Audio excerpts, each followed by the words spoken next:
Evolve to develop understanding in order to live peacefully with people, animals, plants, and minerals.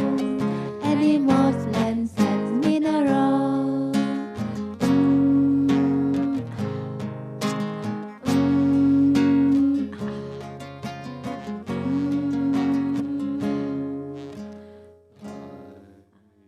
Vow to develop my compassion in order to protect the lives of people, animals, plants, and minerals. Animals, plants, and minerals.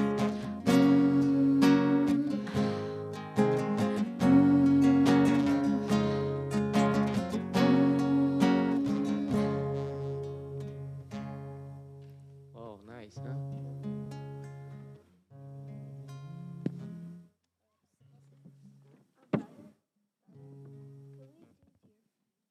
Dear friend, okay, dear friend. Number 6, okay, dear friend.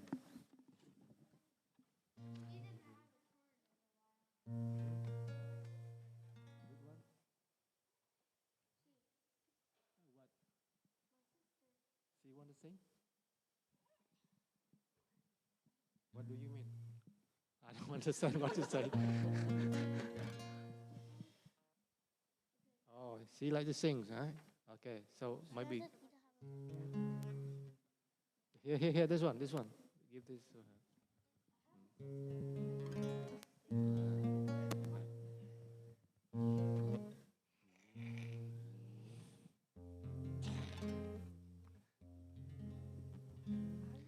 Dear friend,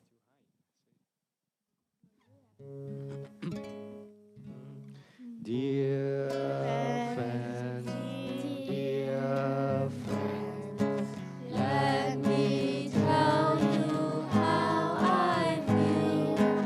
You have given me such treasure. I love you so.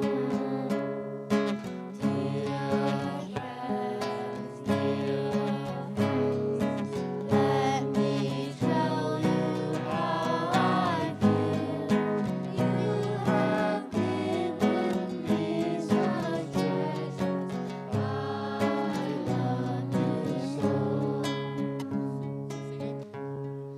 I hear a voice. Maybe you turn it on. You turn it on. Is it turning on yet? Okay, sing out loud, huh? One more time. Dear friends, Dear friends, let me tell you how I feel. You have given me such treasures. I love you so.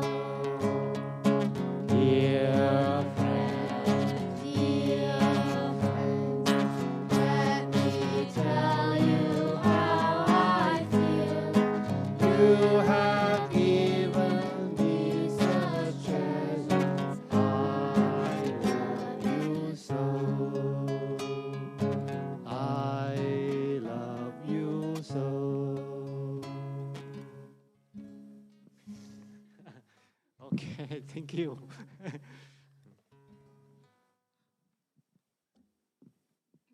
Maybe we can sing let's see, the new song.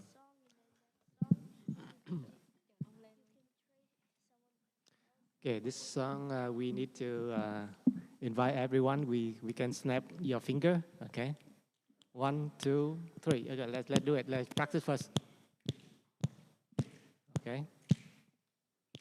Okay, we will sing the song number 5, Mother Earth. Okay. Okay, keep going. Louder. Mother Earth, see a great big ship that we are sailing on, sailing through space and time, space and time. Touch the earth, feel your word. Awaken to this new river. Know your heart and open up to divine. Up to divine. Okay, that's easy. Hand try one more time.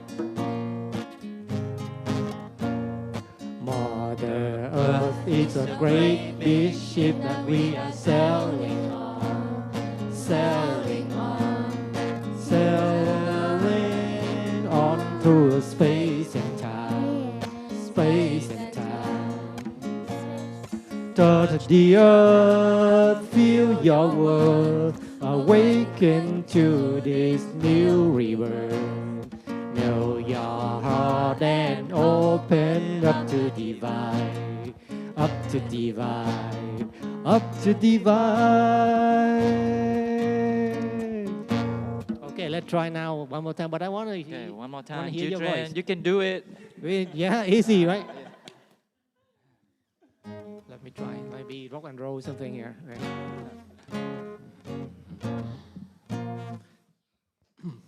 Okay, rock and roll, huh? Okay, your finger.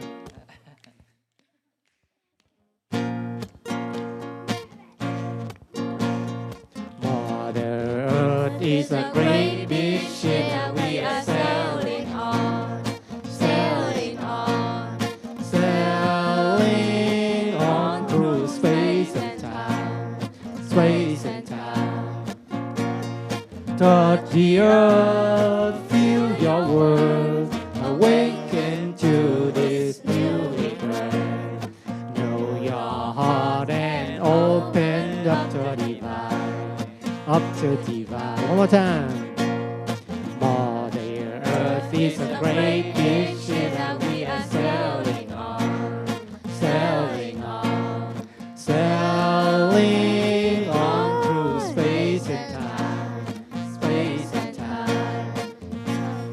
Touch the earth, feel your worth, awaken to this new river. Know your heart and open up to divine, up to divine, up to divine.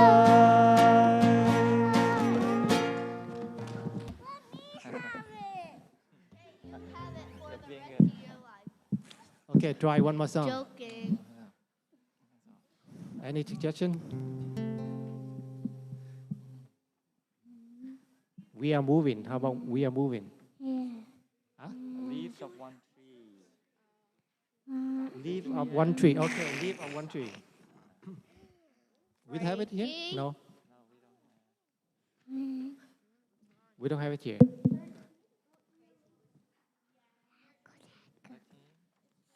13. We are moving. We are moving. Okay, we try. We are moving first, We are and moving, then. Loud. Okay, this one we also snap your finger again. Okay, 1, 2, 3. Let's go. 1, 2, 3. Do it together. 1, 2, 3. Okay. We are moving on a journey to nowhere. Take it easy, take it slow. No more worry, no need to hurry. Nothing to carry, let it all go.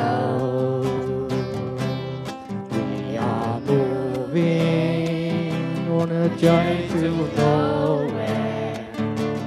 Take it easy, take it slow.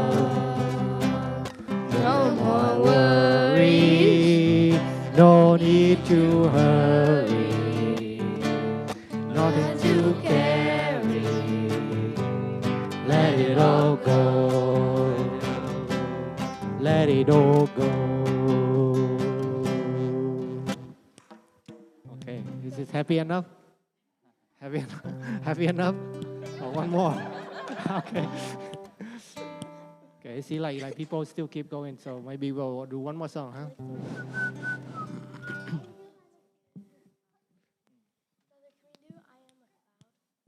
Cloud. Okay, I am a cloud. Cloud. Number 8, I am a cloud. Number 8.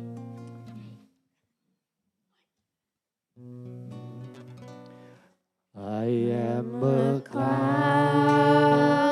I am the blue sky. I am a bird spreading out its wings. I am a flower. I am the sunshine.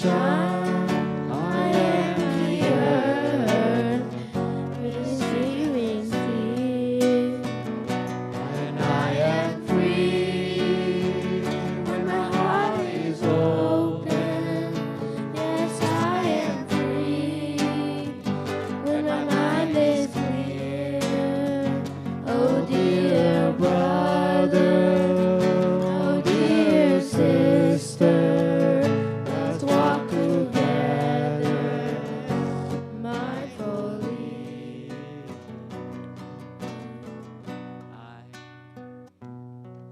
Thiếu cái gì không? Okay, I'll start again. I am a cloud. I am the blue sky. I am a bird spreading out its wings. I am a flower. I am the sunshine.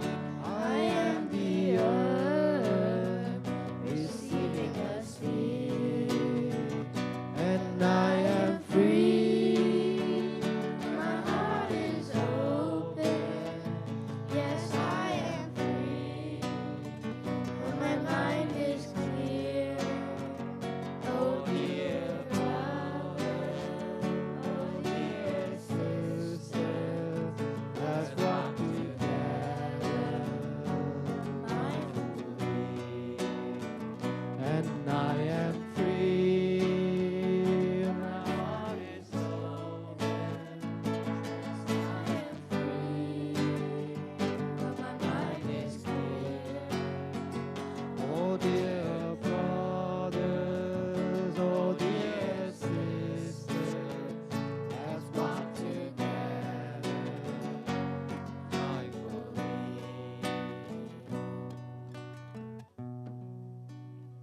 Okay, I think now it's happy enough. Surely happy enough. Yeah. Thank you so much. Thank See you, you everyone. tomorrow. Okay, thank you all children. Yes, thank you, children. We see you tomorrow. And now we invite the brother and sister to come up here for chanting. Mời quý thầy, quý sư cô mình lên đây mình tụng kinh trước pháp thoại.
Contemplation before chanting. The Sangha is invited to come back to our breathing so that our collective energy of mindfulness will bring us back together as an organism, going as a river with no more separation. Let the whole Sangha breathe as one body, chant as one body, listen as one body, and transcend the boundaries of a delusive self, liberated from the superiority complex, the inferiority complex, and the equality complex.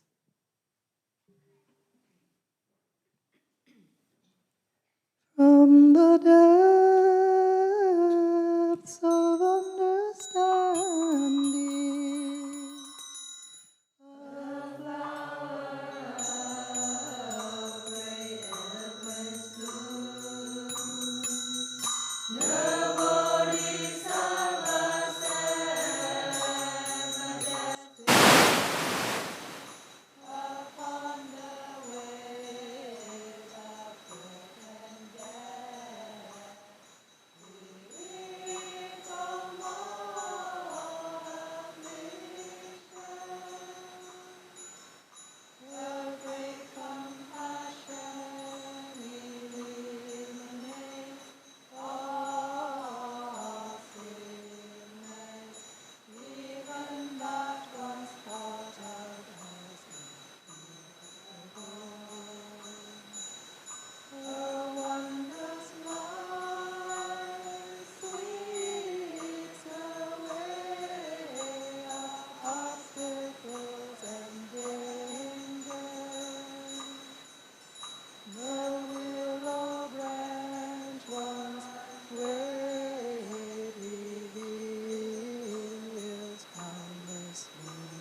Good morning, dear community. At the beginning of the talk, I would like to invite the children, if you wish, can come up here, and I will tell you a story. Is that all right? If you're comfortable, come up. We just sit on the floor. It's more comfortable. I know there are about like 12 or 13 of you guys here, right? Can you hear me okay up here? All right. You can sit in front here too. Yeah, come, come. I'm telling you a story, so you can sit right in front. Or behind. You can hear me from behind? Okay. How are you guys doing? Good? Did you all sleep well? Yeah? Did you all have breakfast? Okay, good. Okay, so I will go right to it. So this is a story. Some of you might have heard it already, some of you might not. It's the first time I heard this story. I read this story, so I thought it's a nice story that I would tell you. So this is an old story. So one day there's a grandchild, maybe about your age, ran to the grandfather or grandparent. Be careful there. Very upset and angry and not sure what to do. So the grandparents set the grandchild down and told a story. And it's called the story of two wolves. Have you ever heard of that story before? No? You know what wolves are, right? Okay. So it's called Story of Two Wolves or A Tale of Two Wolves. And the grandparents said, you know, inside of me there is a fight going on. There is a struggle between two wolves. One is evil, one is good. Let us call the evil wolf like Wolf E. Wolf E, easy to remember. And then the good wolf is Wolf G. So there's these two wolves are fighting inside. And one is full of anger, jealousy, irritation, etc., etc. You know those feelings that we also have, right? And the other one is all about joy, all about happiness, kindness, etc. You know which one belongs to which, right? Yeah. So we usually would think, oh, so Wolf G would be happy, kind, joyful, and then Wolf E is always angry, jealous, etc. And then the grandparent continued and said, guess what? Those two wolves are also in you, my child, and also in everyone else on earth. So that means in you too. There is Wolf G and Wolf E, right? You ever recognize them? Yeah? Okay. In me too. And so the grandchild pondered and then asked a question. You know what the question the grandchild asked the grandparent is? Any guess?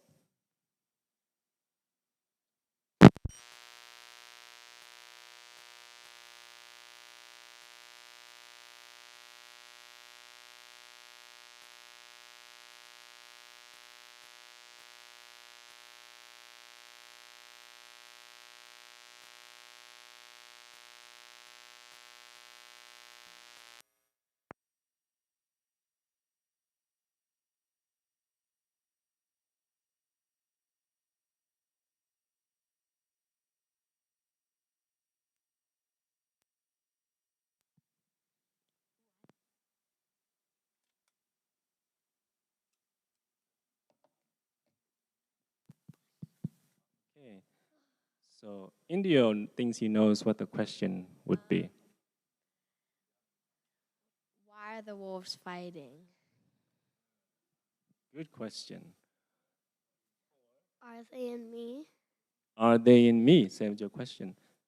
And the grandfather said in the beginning, yes, they are in each one of us, in everyone. And your question was,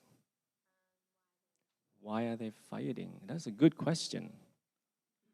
Which one am I? Which one am I? Okay, these are all good questions. But the question, Maybe the evil one is in 7th grade, and the good one is in 1st grade. okay, getting complicated. But guess what? The grandchild asked, so which wolf wins? You think the kind one wins? What do you think the answer would be? The kind one. You think Mr. G won? I think both of them can win. And when you said in the beginning of the story, he was really mad, so I think he won for him right then, but I think he will change. You all heard that, right? Any other answers?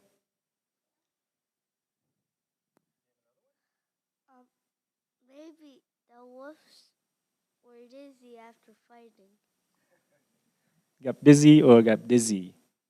Dizzy after fighting, okay. Guess what the answer was from the story? Whichever one you feed. So that means if you fed wolf E will win. And if you fed wolf G will win. It makes sense, right? So if you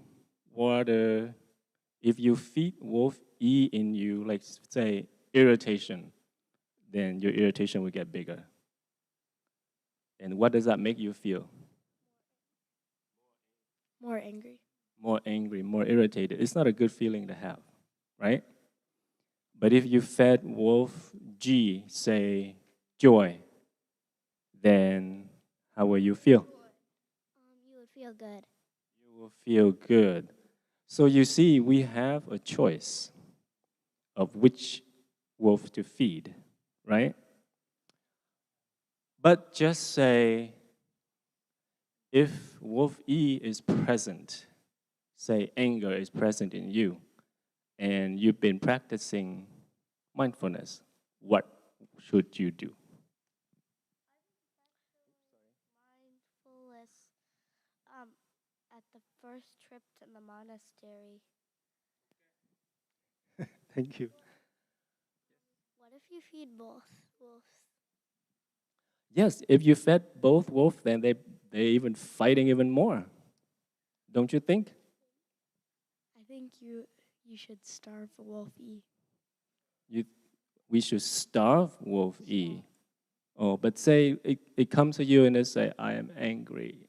Help. Still starve it. Starve him so he doesn't. Any other option? No option. Okay. I will let you ponder about that today in your practice. Feed the wolf and the wolf gets like stronger. Then if you starve the wolf, then the wolf gets weaker. It's true. So you understand that premise. But say wolf E would just come and it's not doing anything. It's just very angry and it needs help. It needs help. It's not like it's making you mad. It's telling you I need help. You think you can help them? You're not sure? Okay. I'll let you ponder about that today. But just know that you have a choice to feed whichever wolf that you choose, and then you will feel the result afterwards. Yeah? And the good wolf. And also, just so you know that when you grow a little older, you might discover more things from this story. All right? Okay, enough for today. let us listen to, let us stand up and face our parents and our aunts and uncle. And then we hear a sound of a small bell, we bow to them, and then we go to our children program room to play. Thank you very much for your presence. Thank you. Oh, sticker from me. Thank you. It's for me? Thank you. So, dear parents of the, we will be meeting, check. We're going to be in the yurt, so please pick your children up in the yurt after this talk. So the yurt is directly down the hall, down the hill on your right-hand side. So we'll be playing outside a little today and then doing an activity in the yurt. So please pick your children up after this. Thank you.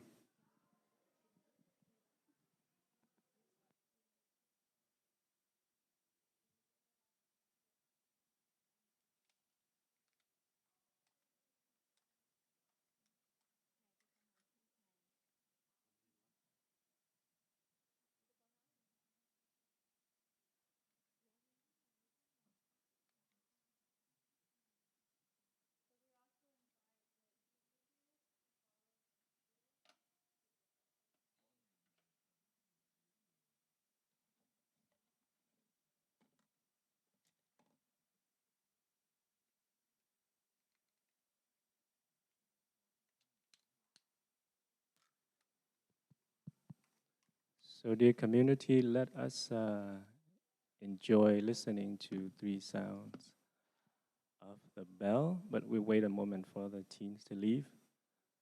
And then we can continue on the story that the children heard. So you sit comfortably and then come back to your breath as we listen to the sounds of the bell.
So dear community, thank you for your presence. Today is the second full day of the retreat, and I hope you all are well rested and enjoy and settled in the monastery and enjoy the flow of the retreat. I know that some of you are commuters and you have to wake up a little earlier than the rest of us to come here and arriving here. So thank you for your presence also. And so I'd like to continue with the story that we've just heard. So I will just write down the the answer that the elder gave to the child.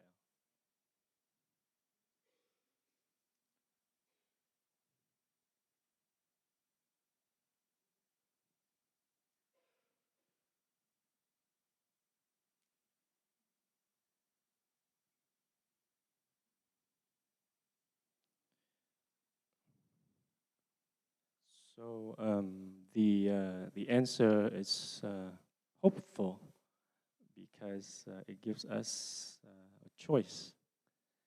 And as you hear from the story, the elders said we all have these two types of energy in us. One named evil or bad or unwholesome. The other one is categorized as good or wholesome. And our tendency is to shove away the bad and to seek only the good, or just to give up and let usually the unwholesome takes over and run our lives, and we suffer. And Sister Batnyam yesterday shared with us about our suffering, our happiness, which results from these two sources of energy. And she shared it in terms of seeds. And I'll try to redraw what she drew yesterday.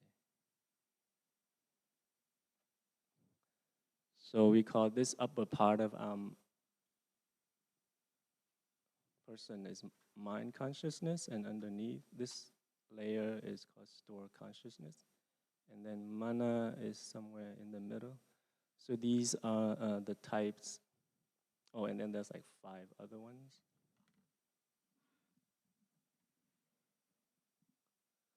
So these are the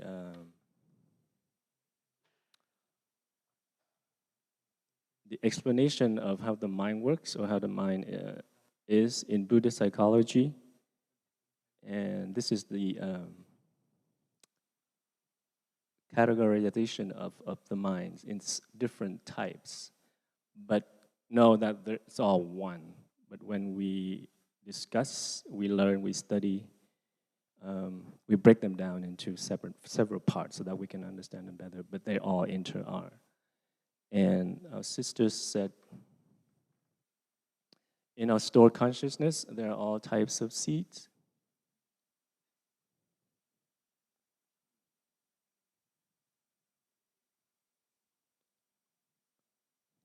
So these seeds made up the 2 types of wolves in the story. There are wholesome seeds, there are unwholesome seeds. And when they are watered, or when the wolf is fed, then they become a zone of energy. And we call this a mental formation. Some of you might have known this term already. It's a formation of the mind. There are other types of formation, but here we just stay with the mind. So if there's a good seed, wholesome seed, you get a zone of wholesomeness. You get a mental formation of wholesomeness, and you will enjoy the benefits of that. But should an unwholesome seed with water, wolf E is fed, and then you get another zone of energy, also a mental formation. But this one might be an unwholesome one, a negative one, which cause you to suffer. So our sister shares happiness and suffering in terms of the types of seed that we have and the types of seed that we water or allow others to water. And then we reap the benefits.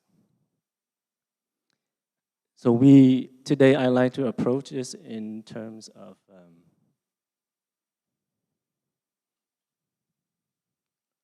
habits or habit energy.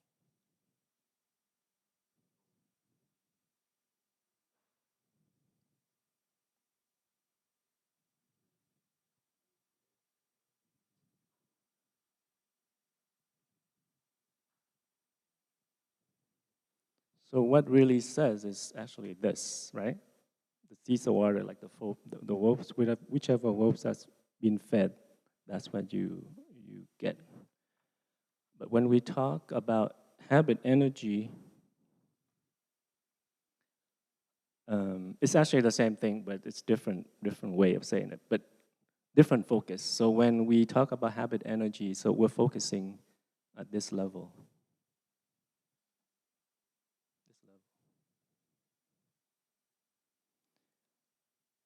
But before we get to habit energy, yesterday, as a review, our sister also shared about the 4 diligences, you remember?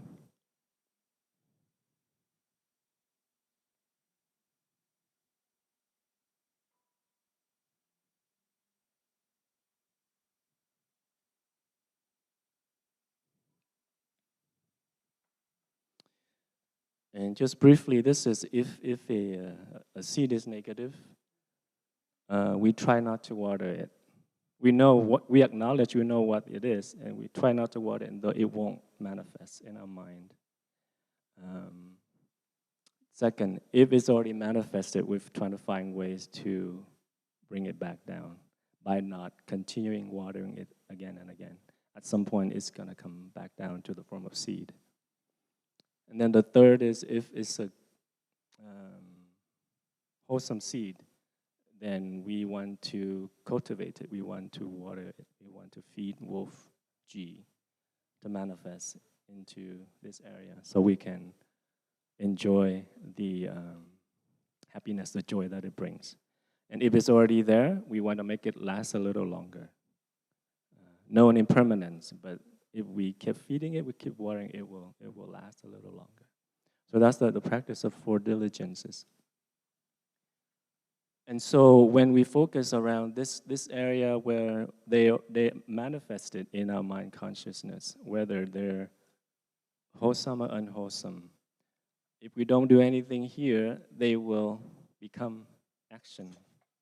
Action of speech, action of thought, and action of physical doing. And those 3 types of action can either harm if the force behind it is negative, or unharm, or joy if the force behind it is positive. I hope you're still with me on this. So far, so good? Okay. Let us enjoy the sound of the bell.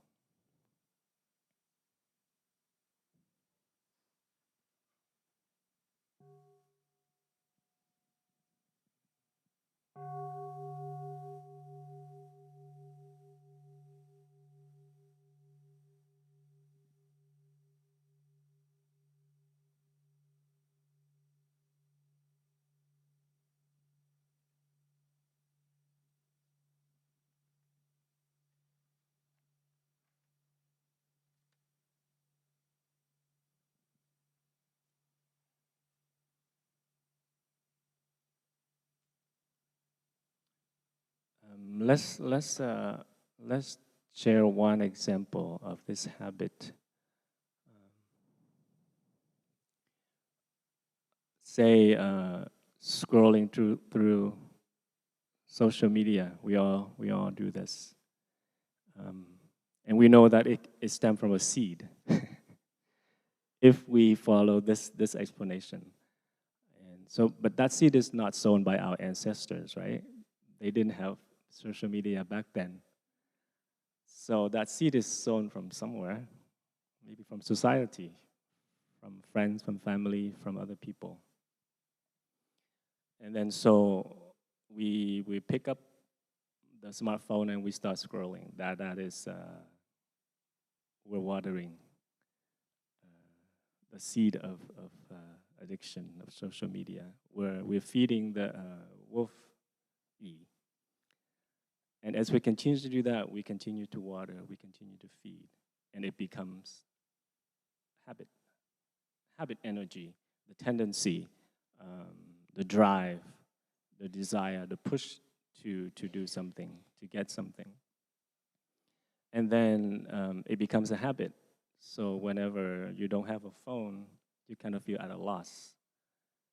And when you see your phone, you pick up and you start scrolling, and then you continue to reinforcing this habit. So it becomes a habit.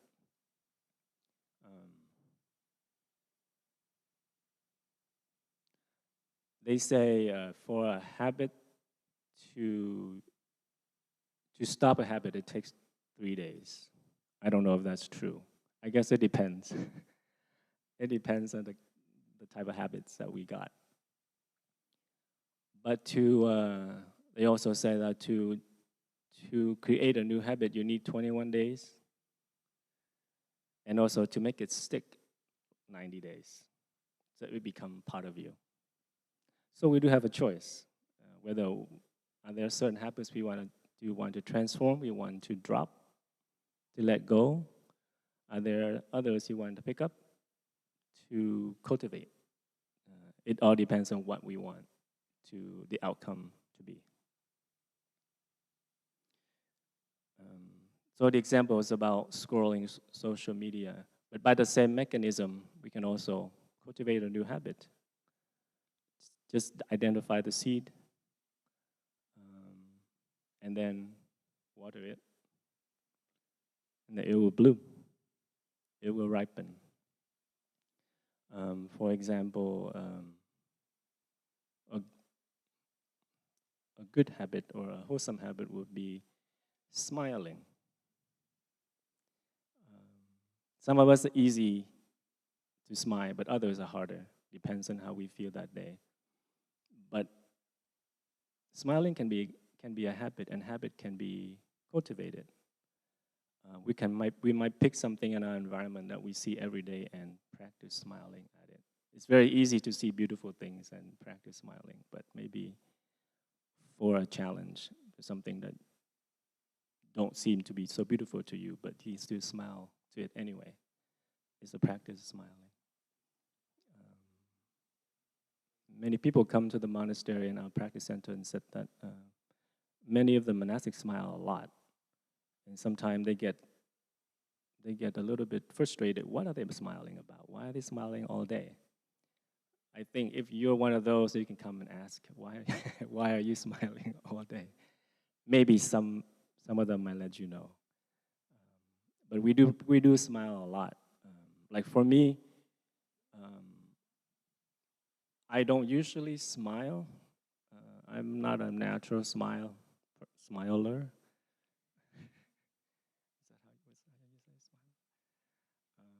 I remember when I first entered the Sangha, I looked very grumpy. And once in a while, a brother or sister will come by and say, "Are you okay? Are you happy?" And I said, "Yes, I'm very happy. But you don't look happy." And I would say, I have to rationalize. I say, that's how I look when I'm happy. And sometimes it's true. Sometimes I can't really express it facially. I would just look. I think my normal look is just. And people might mistaken that for feeling grumpy or angry or sulky or something. Sometimes it's true, and it's even more obvious. But most of the time, I would just how I feel normally. I can be happy and not having the need to smile. But living in the Sangha, I know that smile can go a long way. And so I have to make it become a habit. I have to practice smiling. I think our sisters shared yesterday that when she wakes up in the morning, she smiles. It's a very good practice, and we have that built into our gatha, the morning gatha. Waking up this morning, I smile. Even if I don't feel like smiling, I smile anyway. And then what happens next happens. But the miracle can happen is that once you start smiling, your face relaxes and you feel better. And so that's my practice, is to practice more smiling. So if you see me around and I look grumpy, please help. Please help remind me just by your own smile. Or if that didn't work, just say, "Brother PK, smile." And then I will oblige.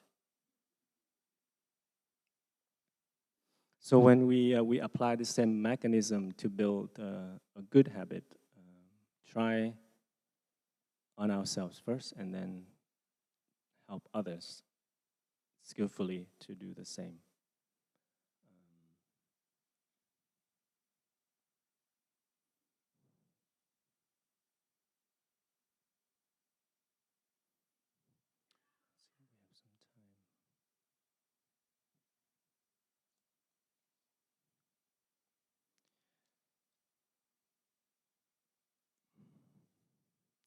I have an example that an exercise that we can do together.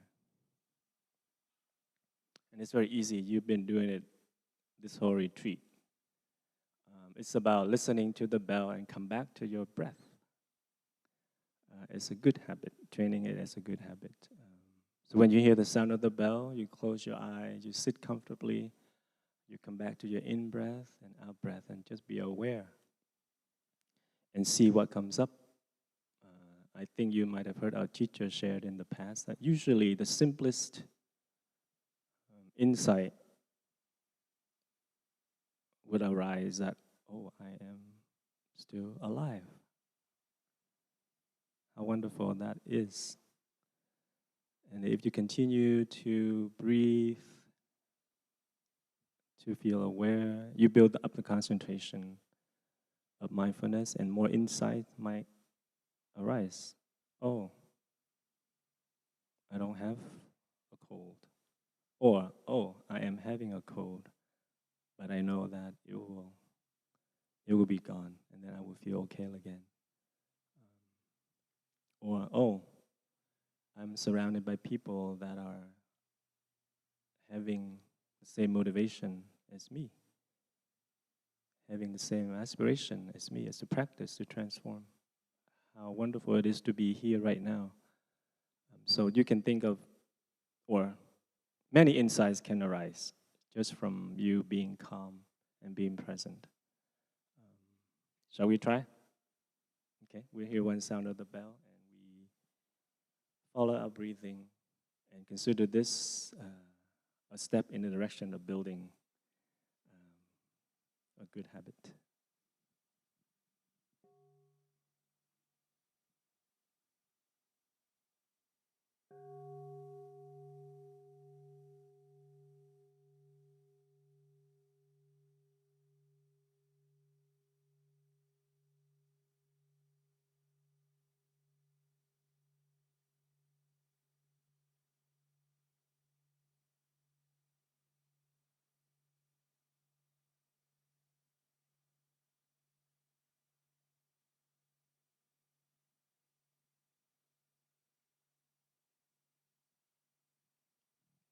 Thank you. Thank you for your practice. So our theme for the retreat is cultivating true happiness. That means it can be a habit to cultivate. So happiness can be cultivated as a habit. I think Thầy has also said many times that let's build a habit of happiness. Let's make happiness a habit. We're usually, by default, suffer, and it becomes a habit. So we call it a habit of suffering. But it's rarely, we rarely think about how we can cultivate happiness. Usually we think, oh, if it happens, it happens. Or we try to run after it. We think that it will feel happy. But we do have a choice. We can cultivate happiness as a habit. Same mechanism. It depends on how you define happiness also. So it is possible. It is possible to make happiness a habit. And I think you might have been doing that here already, that you might not be aware of. Cultivating seeds of joy, cultivating happiness, watering, selective watering the seeds that you want to bloom.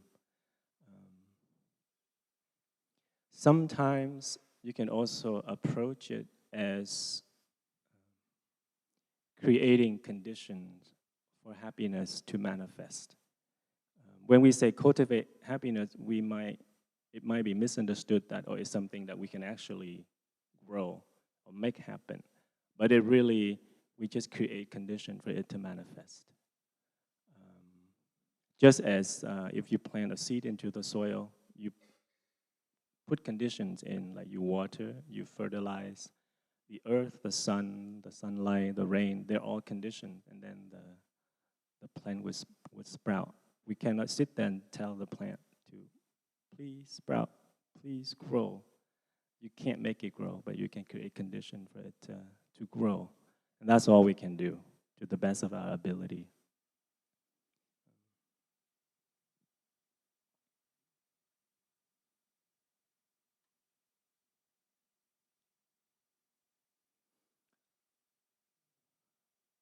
There is another version of the answer. So this first version, so the question was, which wolf will win? And the answer is, whichever you feed will win. It's understandable. The alternative version, I think some of the kids had alluded to it or even had said it. The kids are really complicated and smart.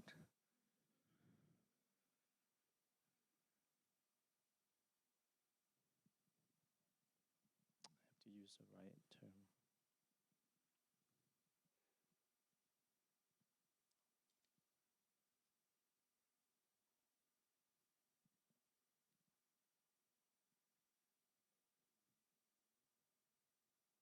If you feed them both right, they both win.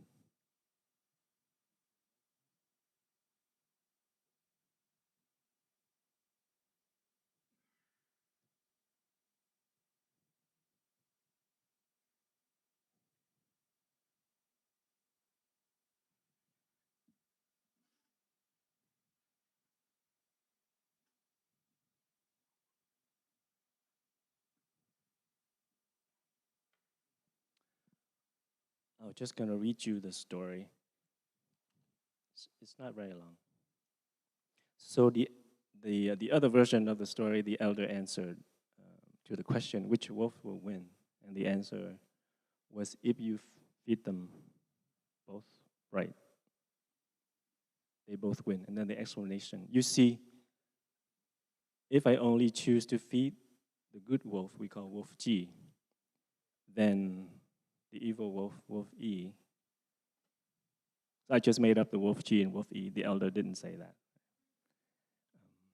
So if I only choose to feed wolf G, wolf E will be hiding around the corner, waiting for me to become distracted or weak, and then jump to get the attention he craves.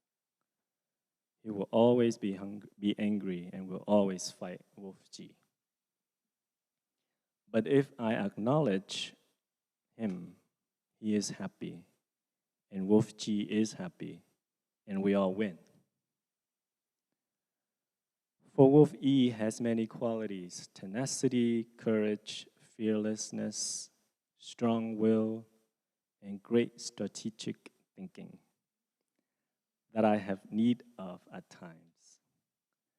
These are the very things that wolf G lacks. But wolf G has compassion, caring, strength, and the ability to recognize what is in the best interest of all. I'm pausing for my sister to translate.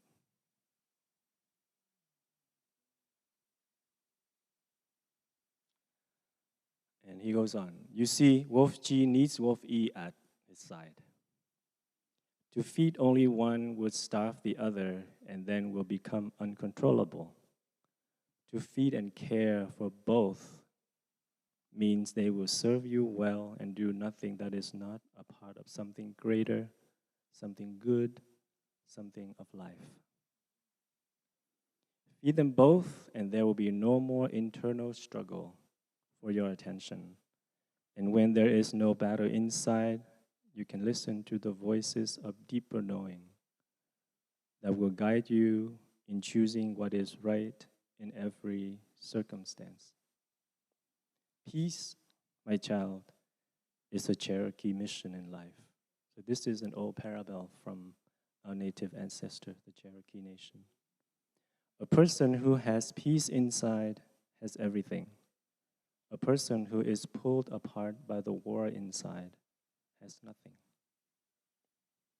How you choose to interact with the opposing forces within you will determine your life, starve one or the other, or guide them both.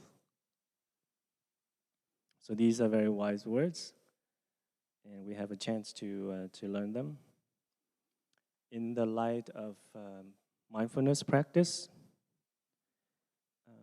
and yesterday our sister already shared about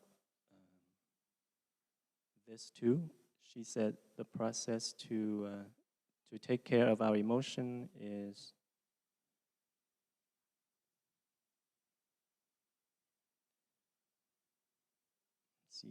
stop. I think she wrote stop, and then recognize,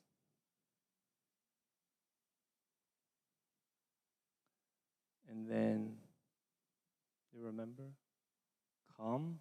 Thank you. And then embrace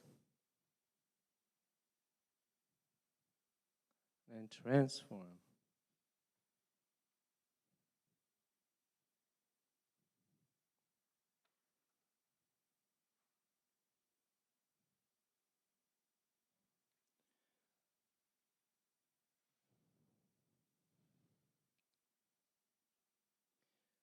So say if we want to look into an issue or a mental formation, what we should do first is stop. Stop, acknowledge. In here, the elder says acknowledge. So it's sort of similar to recognizing.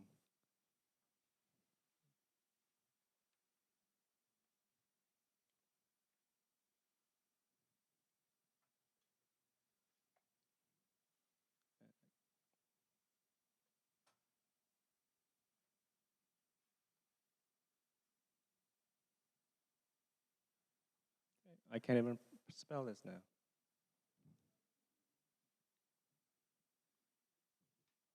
Let's just say accept.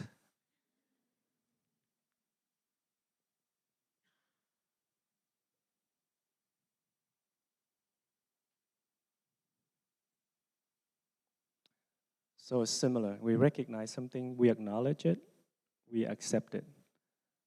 And then we calm it down here, and then we embrace it. That's when I asked I asked the children about when Wolf E come to you in anger, what did you do? I was hoping that they would go here.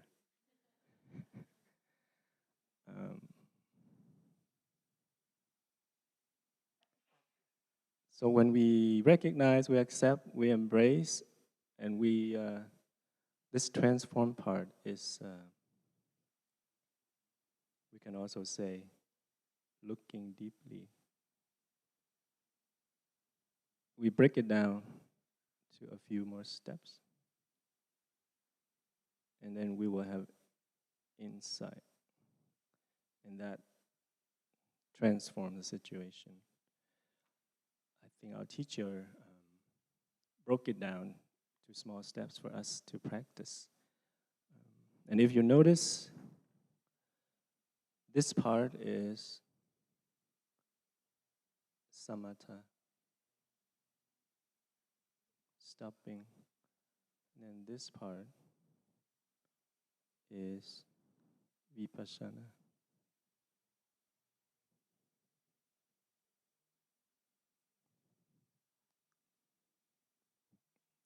Sometimes we hear, oh, practice vipassana or practice samatha, stopping or looking deeply. But there's also steps in between to lead us from one to the other. And once we're able to practice this, and then this and that, they actually interact. When we practice stopping, there's already a deep looking. And when we practice deep looking, stopping is already in there. But when we begin, then there are steps that we can apply. And we can apply this in our sitting meditation. formally if we wish to look at an issue. But it doesn't just happen there. This process happens throughout our daily activities. If we're able to cultivate the energy of mindfulness, and then allow the earth, allow the soil, allow our store consciousness to work. This is the part where we have control over. We cultivate, we water, we feed. And then this part will manifest. And so we allow this to work, to go on while we eat, while we do working meditation, while we chant, while we do sitting meditation, walking meditation, etc., etc. This part doesn't stop working. This part might, but this part goes on. And so we have to place trust in our stored consciousness to do the work for us.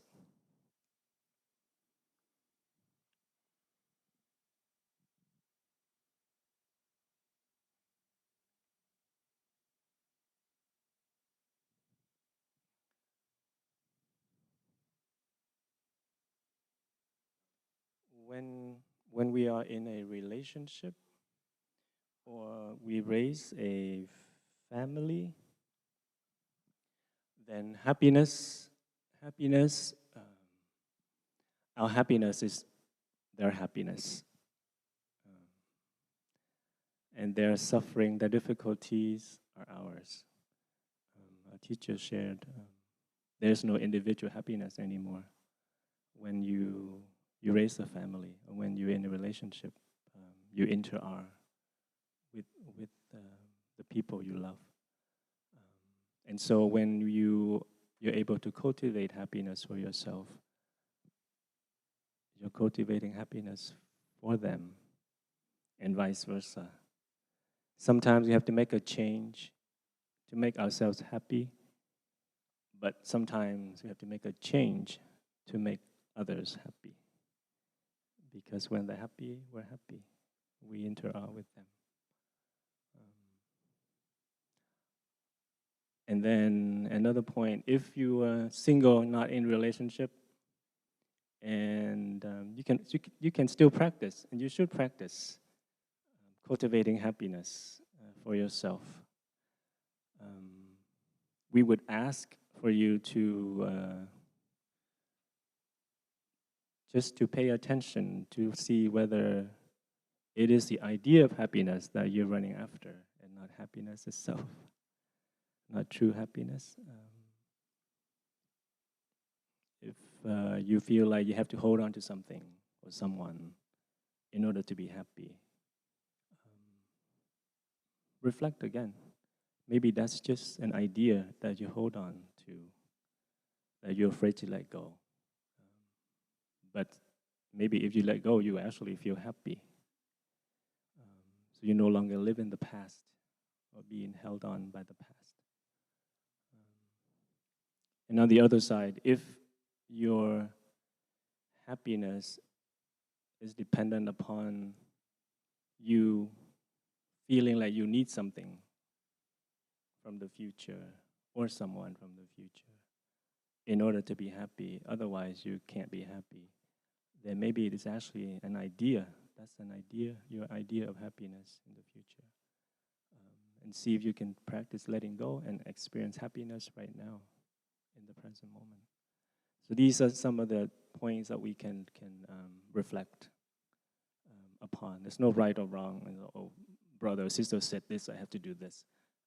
What we share is just suggestion, and it's for you to reflect and see what's appropriate for you, what makes sense for you.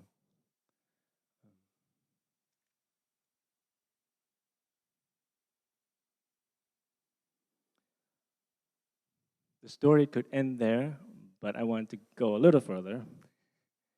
We can dig together a little bit deeper. And we ask our native ancestor to allow us and to support us to go just a little bit deeper to discover, hopefully, something buried in there, a wisdom.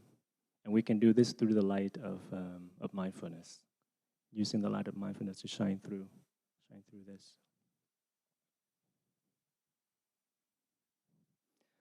So what I call, I just call this version 1. Or just say 1.0 or something.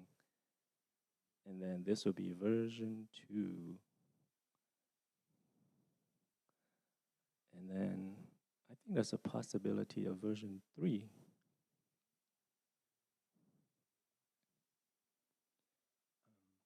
So let's ponder from what we've learned in the practice of mindfulness, that in the beginning there we see that there is pairs of opposites. There's good, evil, win, lose, right, left, being, non-being. And as we practice, so that's sort of like around this version. And then as we practice and we see that there is interconnectedness between, interrelationship between those seemingly opposite pairs. Because, and then when we're moving into this realm, seeing the interconnected nature of all things. Birth and death, they are. There is birth in death, there is death in birth. You hear our teacher shared about the mud and the lotus. They are. There's no one without the other. And so we move away from judging one or the other. But as the elder said,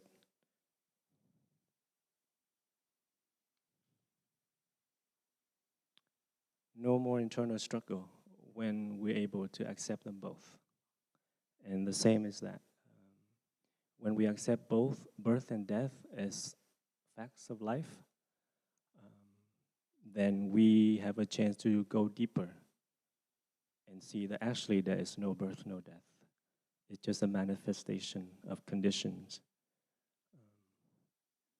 And that's what I call version 3, which means an alternative answer to answer 1 and 2 is there is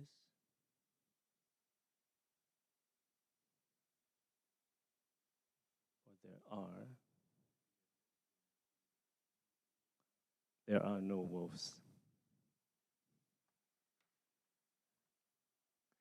You can come up with your own version 3, but that's what I came up with.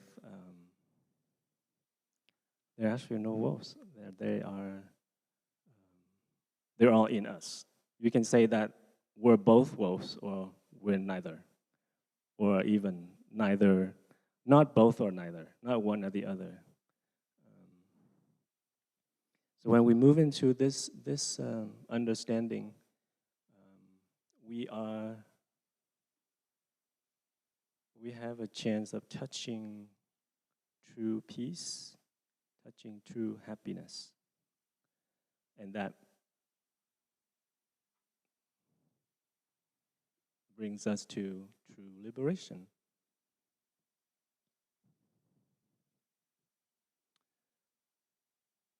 So in the beginning, there is evil, there is good, there is win, there is lose. But as we practice, we accept them and see that, yes, we need to cultivate this and not cultivate that. We need to water this seed and not that seed. So while we're here, we're in the realm of the historical dimension, which is there's right, there's left, and we need that. But the more we practice, we will be able to move into the ultimate dimension. So this is the ultimate dimension. And this is the historical dimension. You can argue with me, either that, these, that, or the, or this. But I think you get the idea. So the practice is about touching deeper, deeper, deeper. So we're getting closer to reality. If we only stay up here, we suffer. If we only stay down here, we also suffer. And I don't want to give you examples. I've seen people who got caught here and they suffer a lot. That's all they talk about is the ultimate dimension. They lose touch with reality as it appears. But the beauty is if you're able to understand, you can traverse between them, among them, as a free person. You don't throw away version 1. You still utilize it. You still utilize version 2 and version 3, depending on the circumstance, as long as the outcome is beneficial for yourself, beneficial for other people. And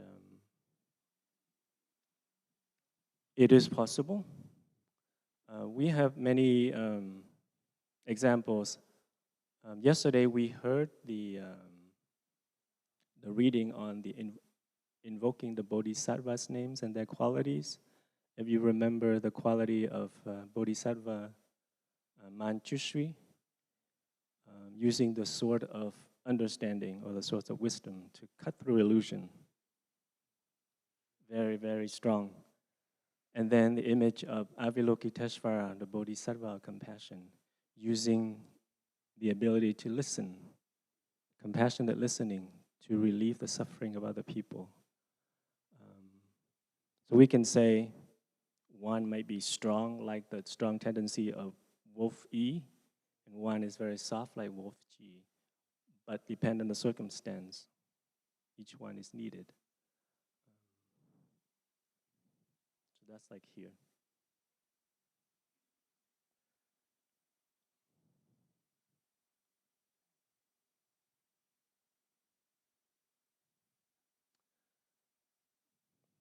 One last thing.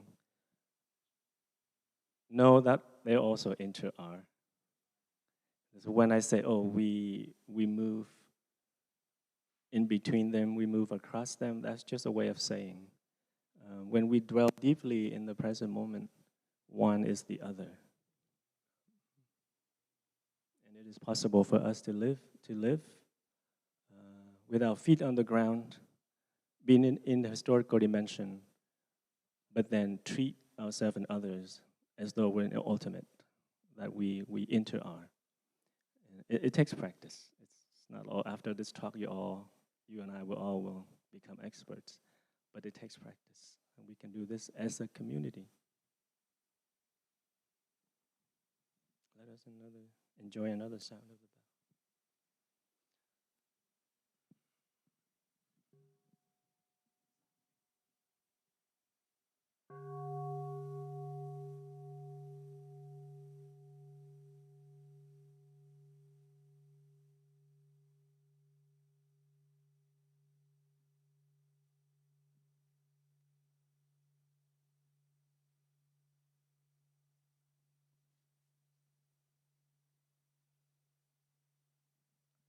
I have a little homework for you.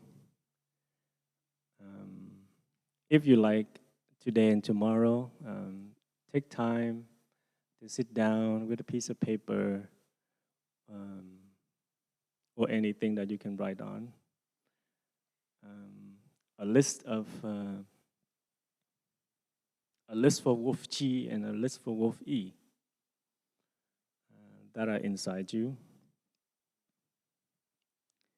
And which one you would like to, write them in terms of habits, of your habit energies that you recognize. And if you can't do that yet, take time to do sitting meditation, walking meditation. Take time to be mindful in your daily activities and see what comes up. And then write them down. Which you would like to cultivate in the new year, and which you would rather say goodbye to or transform, so that you can begin anew in the new year. And remember, some of them might just be an idea.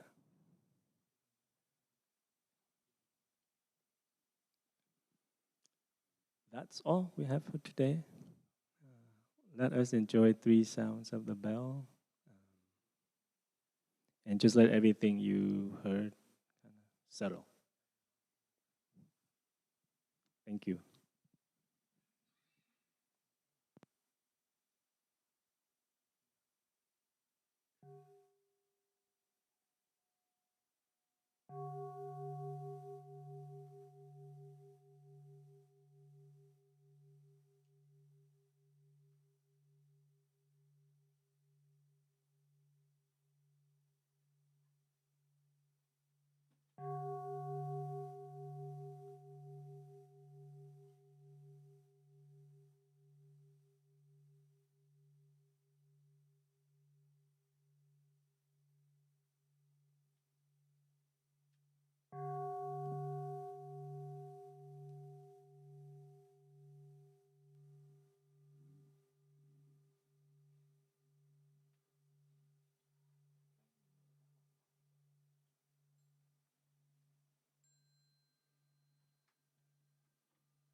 Just take some time to